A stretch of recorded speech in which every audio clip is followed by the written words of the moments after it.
हाय दोस्तों, मैं अतुल शर्मा स्वागत करता हूं आपका इस वीडियो में। दोस्तों, हम इस वीडियो में एक्सरसाइज 1.2 का थर्ड क्वेश्चन समझेंगे और हम प्रीवियस वीडियो में एक्सरसाइज 1.2 का सेकंड क्वेश्चन समझ चुके हैं। तो दोस्तों, थर्ड क्वेश्चन क्या कहता है, अभाज्य गुणनखंड विधि द्वारा निम्नलिखित पूर्णांकों का एचसीएफ और एलसीएम ज्ञात कीजिए। अभाज्य गुणनखंड विधि कौन सी होती है दोस्तों, जिसमें हमको गुणनखंड करने होते हैं। तो इन तीन क्वेश्चन दे रखे हैं, 12, 15 और 21, 17, 23, 29, 8, 9, 25 का। इसका हमको क्या करना है दोस्तों, एचसीएफ और एलसीएम निकालना है अभाज्य गुणनखंड विधि द्वारा। तो हमारे दिमाग में एक ही कंसेप्ट आना चाहिए कि सबसे पहले हम इन जो हमको तीन पूर्णांक दे रखे हैं उनका फैक्टर कराएंगे, गुणनखंड कराएंगे। तो दोस्तों, फर्स्ट क्वेश्चन स्टार्ट करते हैं हम। फर्स्ट क्वेश्चन किस किस का, 12, 15 और 21 का।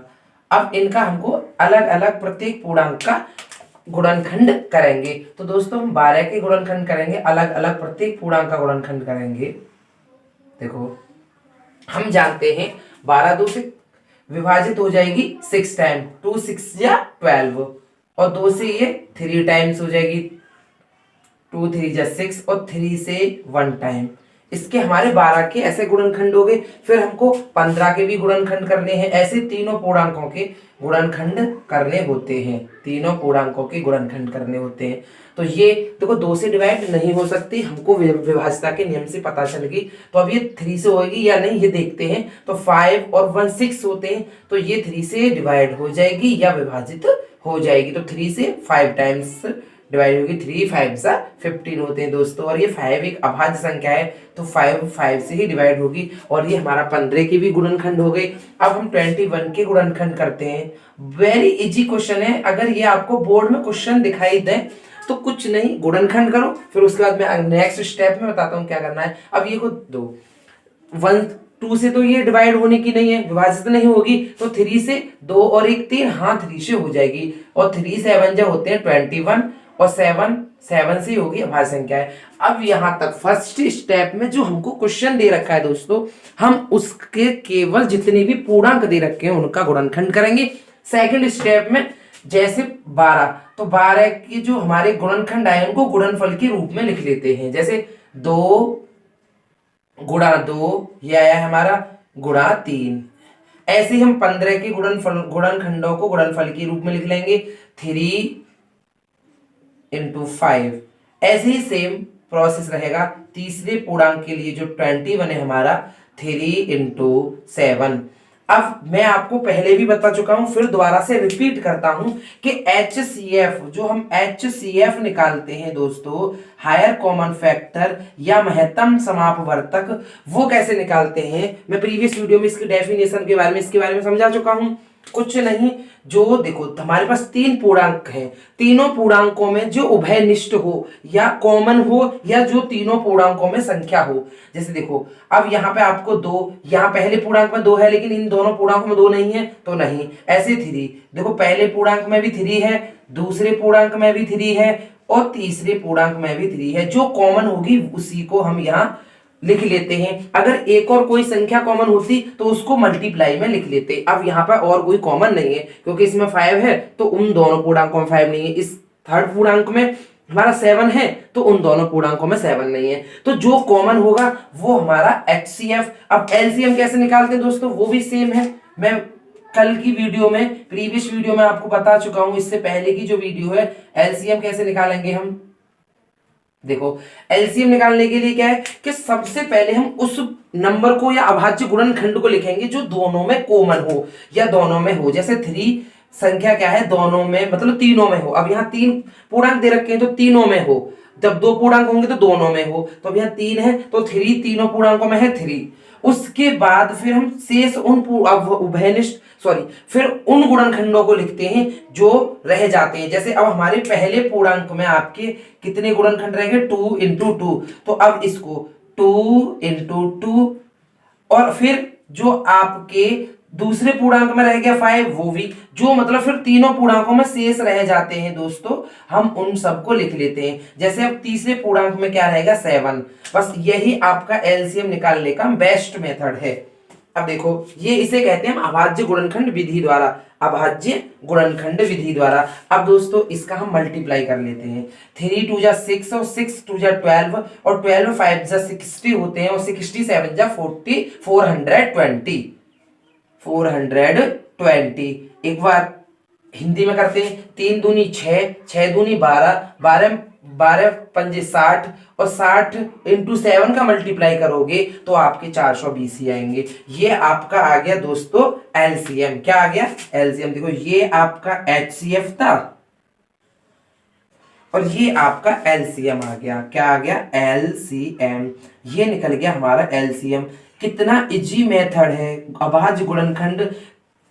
आप इसको स्टेप में समझो। सबसे पहले दोस्तों हम क्या कर रहे थे, जो हमको नंबर दे रखे हैं उनके गुणनखंड करने। फिर सेकंड स्टेप में जो जो पूर्णांक थे उनके जो गुणनखंड आए उनको गुणनफल के रूप में लिख लेंगे। फिर थर्ड स्टेप में जो कॉमन होगा वो आपका, जो तीनों पूर्णांकों में कॉमन होगा वो आपका एचसीएफ होगा। और जो फिर कॉमन के बाद जितने भी उभयनिष्ठ जितने भी गुणनखंड बच जाते हैं पहले पूर्णांक में, दूसरे में, तीसरे में, सबको मल्टीप्लाई में लिख लेते हैं। फिर उसके बाद मल्टीप्लाई जो हमारा आंसर आता है वो हमारा एलसीएम होता है। ऐसे ही अब हम थर्ड क्वेश्चन की ओर चलते हैं दोस्तों, सेकंड क्वेश्चन की ओर। सेकंड क्वेश्चन की ओर चलते हैं। सेकंड क्वेश्चन में क्या है दोस्तों, 17, 23 और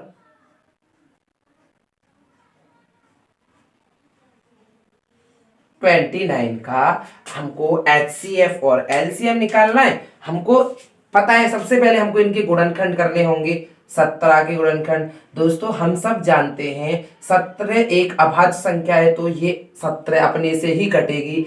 ऐसे ही 23 के बारे में हम सब लोग जानते हैं 23 एक अभाज्य संख्या है जो स्वयं से कटेगी। और हम 29 के बारे में भी यही जानते हैं 29 क्या होती है, हमारी अभाज्य संख्या जो 29 से ही विभाजित होगी। तो अब इसके गुणनखंड आ गए।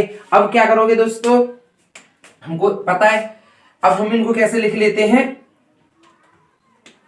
इन संख्याओं को जो हमारे पूर्णांक थे उनके उभयनिष्ठ जो गुणनखंड आते हैं उनके गुणनफल के रूप में। तो इसका गुणनखंड कितना है? 17। ऐसे ही 23 का गुणनखंड 23 आया और आपका 29 का गुणनखंड 29 ही आया। अब हम एचसीएफ निकालेंगे दोस्तों। क्या निकालेंगे? एचसीएफ। एचसीएफ। अब दोस्तों आपको इसमें कोई कॉमन दिखाई दे रहा है? कोई कॉमन दिखाई नहीं दे रहा। जब कोई तीनों पूर्णांक या दो पूर्णांक या और भी पूर्णांक हो सकते हैं उनमें कोई कॉमन ना हो, उभयनिष्ठ ना हो, तो उसका एचसीएफ 1 होता है दोस्तों। क्या होता है? उसका एचसीएफ 1। और एलसीएम, जब एलसीएम निकालेंगे इसमें तो मैंने बताया था आपको दोस्तों जो उनमें उभयनिष्ठ गुणनखंड पहले उसको लिख लेते हैं। अब इसमें कोई उभयनिष्ठ गुणनखंड है नहीं, इसका मतलब जो रह जाते हैं शेष फिर वही लिखते हैं। तो पहले 17 इंटू में फिर 23 और इंटू में 29। देखो पहले 17 लिख लेंगे, उभयनिष्ठ नहीं है तो फिर क्या है, फिर जो ऊपर वाले से स्टार्ट करते हैं पहले पूर्णांक से। पहले पूर्णांक गुणनखंड क्या है? 17। दूसरे पूर्णांक में 23 है और तीसरे पूर्णांक में 29 है। इनको लिख लो गुणनखंड मतलब गुणनफल के रूप में और फिर इनका मल्टीप्लाई करते हैं, गुणा करते हैं और जो हमारा आंसर आता है वो इसका एलसीएम होगा। तो हम इसका मल्टीप्लाई करते हैं दोस्तों। 23 का मल्टीप्लाई हमको 17 में करते हैं। 17 में 23 को 17 का मल्टीप्लाई करेंगे तो 17 एकन 17 और 17 दूनी 34, 17 × 51 होते हैं दोस्तों। और 5 आपको कैरी मिल गया। और 17 दूनी 34, 34 और 5 कितने होते हैं दोस्तों? 34 और 5 39। तो इन दोनों का मल्टीप्लाई दोस्तों कितना आया? 391। इंटू में फिर 29 का मल्टीप्लाई कर देंगे। किसका कर देंगे? 29 का। तो 391 इंटू 29 और 9 एकम 9, 9 9 जा 81 होते हैं। रेट आपको यहाँ कैरी और 9 3 जा 27 और 27 और 8 होते हैं 35, 35 की 35 और यहाँ पर गुणा का चिन्ह लगाते हैं। फिर उसके बाद 2 एकम 2, 2 निम 18, हासिल को 1 बच गया, 2 3 6 और 1 7। दोस्तों मैं दोनों में ही दोनों लैंग्वेज का यूज कर लेता हूँ जिससे किसी को कोई प्रॉब्लम ना हो। तो देखो 9, 2 और 1 3, 8 और 5 होते हैं दोस्तों 13 और आपको एक हासिल 7 और 3 10 और 1 11 या कैरी बोलो हासिल बोलो बात एक ही है। और इसका एलसीएम आ गया दोस्तों 11,339। एक बार दोस्तों हम इसको रीवेरीफाई कर लेते हैं जिससे हमारा कहीं आंसर गलत ना हो, क्योंकि बोर्ड में अगर एक ही बार में आप अगर इसको सॉल्व कर दोगे फिर एक बार रीचेक जरूर करना दोस्तों, क्योंकि शायद कहीं हम कोई मल्टीप्लाई में मिस्टेक तो नहीं कर रहे। अगर वो हमारी मिस्टेक कर रहे हो तो हमको पकड़ में आ जाए। तो एक बार रीचेक करते हैं दोबारा। तो देखो पहले हम देखते 17 का गुणा हमने 23 में जो किया वो सही है या गलत है। तो 17 एकम 17, 17 दूनी 34, 17 51 होते 51, 5 बच गए, 17 दूनी और 5 आपको हासिल मिल गया। 17 दूनी 34, 34 और 5 39 होते हैं 391। फिर 29 का मल्टीप्लाई भी चेक कर लेते हैं, क्योंकि एक बार चेक करने में 2 सेकंड रखेंगे। अगर बोर्ड में यही आंसर आता हुआ गलत हो गया, बिना चेक करे आपने रख दिया, फिर गलत के नंबर तो मिलते नहीं है, तो इसे चेक करने में कुछ नहीं होता। 9 एकम 9, 9 ने 81, हासिल को 8, 9 तिया 27, 27 और 8 आपके होते 35, ठीक है। और 2 एकम 2, 9 दूनी 18, 3 दूनी 6 और 9 3 8 5 13, 7 29 11 है। हाँ अब ये हमारा रीवेरीफाई हो गया, इसका मतलब हमारा आंसर करेक्ट है। एलसीएम ये है और एचसीएफ ये है। अब हम चलते हैं दोस्तों थर्ड क्वेश्चन की ओर। थर्ड क्वेश्चन क्या कहता है? कुछ नहीं दोस्तों, मैं बिल्कुल आपके बहुत इजी वे से समझ में आ गया हो गया कि आपको सबसे पहले इन नंबर या इन पूर्णांकों का क्या करना होता है, गुणनखंड। उसके बाद हम फिर कॉमन ढूंढते हैं। अब देखो 8 के गुणनखंड करेंगे हम सब लोग, यहाँ 8 तो आपको पता है 2 से कट जाएगी 4 टाइम, और 4 आपको पता है 2 से कट जाएगी 2 टाइम, और 2 1 टाइम कटेगी। ऐसे ही 9 के गुणनखंड कर लेते हैं। वी नो दैट 9 2 से कटेगी नहीं, तो 3 से 3 3 जा 9 होते हैं, और 3 1 जा 3। और ऐसे ही 25 हम जानते हैं दोस्तों 2 और 3 से तो कटने की है नहीं है, क्योंकि 3 से इसलिए नहीं कटेगी, 5 और 2 7 होते हैं, और जिसका संख्या के अंकों का योग 3 से विभाजित हो जाता है तो वो संख्या होती है। तो ये संख्या तो होने की नहीं है, तो ये सीधी 5 से होगी। और 5 5 जा 25 और 5 1 जा 5, ये आपके गुणनखंड आ गए।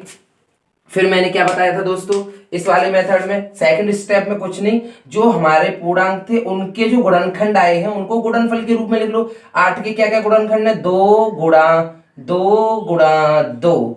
ऐसे ही सेम जो 9 पूर्णांक था हमारा, उसके जो गुणनखंड आए हैं उनको गुणनफल के रूप में 3 इंटू 3। ऐसे ही हम क्या करेंगे 25 के गुणनखंड क्या है, 5 इंटू 5।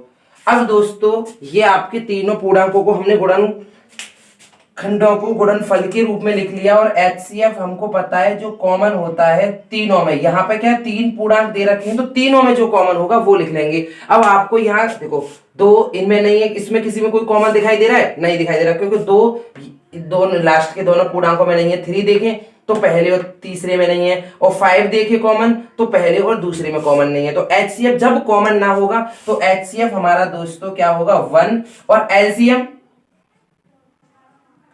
एलसीएम में क्या करते हैं दोस्तों, जब हमारा कोई कॉमन हो तो पहले कॉमन गुणनखंड को लिख लेते हैं, फिर उसके बाद जो शेष रह जाते हैं तीनों पूर्णांकों में या चारों पूर्णांकों में या 2 पूर्णांकों में, उन गुणनखंड को लिख लेते हैं। या हमारा कोई कॉमन ही नहीं था तो सबसे पहले हम पहले पूर्णांक के गुणनखंड लिख लेंगे, गुणा में मल्टीप्लाई में गुणनफल के रूप में, बात एक ही है, 2 गुणा 2 गुणा 2। फिर सेकंड जो पूर्णांक है उसके गुणनखंडों को लिख लेते हैं हम 3 इंटू 3, और उसके बाद थर्ड पूर्णांक के गुणनखंडों को 5 इंटू 5। अब इनका मल्टीप्लाई करके जो आंसर आता है वो हमारा एलसीएम होगा। तो 2 दूनी 4 और 4 दूनी 8 और 8 तिया 24, 24 तिया 72 होते हैं दोस्तों। कितने होते हैं, 72।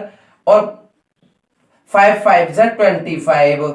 ये एक बार रीवेरीफाई, 2 दूनी 4, 4 दूनी 8, 8 तिया 24, 24 तिया 72 और 5 5 जा 25, 25 का 72 में गुणा करेंगे तो 25 दूनी 50, हासिल को 5 बचे आपके, और 25 सत्ते 175, 175 और 5 180। एक बार दोबारा देख लेते हैं ऐसे करके, कहीं देखो चेक करने में कोई भी प्रॉब्लम नहीं है। बोर्ड के पेपर में अगर चेक कर लोगे तो 1 सेकंड में, अगर नहीं किया चेक और ऐसे ही लिख दिया और कोई गलत भी होगी ना, गुणा में मिस्टेक भी हो गई तो नंबर कट जाएगा। तो 5 2 जा 10 और 7 5 जा 35, 36 इंटू 2 2 2 जा 4 और 2 7 जा 14।